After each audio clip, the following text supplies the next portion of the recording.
Natale 2017 sembra finalmente arrivato, ci sono le luminarie nelle strade principali di Cagliari. Antonello De Logu è un commerciante, insomma, quali sono gli auspici? Speriamo bene. Si sente già l'aria comunque del Natale.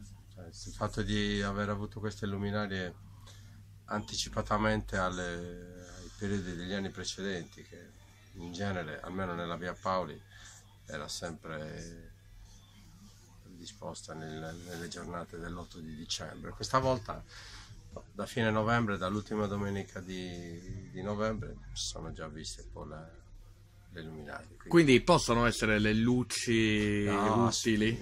dà un po' quell'aria che dire, di un po' di voglia di fare qualcosa in città, ecco, fare un po' di shopping, vedere, possono essere un'allegria, ecco, danno un attimino un po' quel senso. E le Non che previsioni? siano così importanti, danno comunque un valore in più.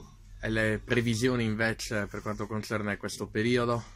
Ma dovrebbero essere sempre positive, speriamo. Purtroppo si vive quasi alla giornata.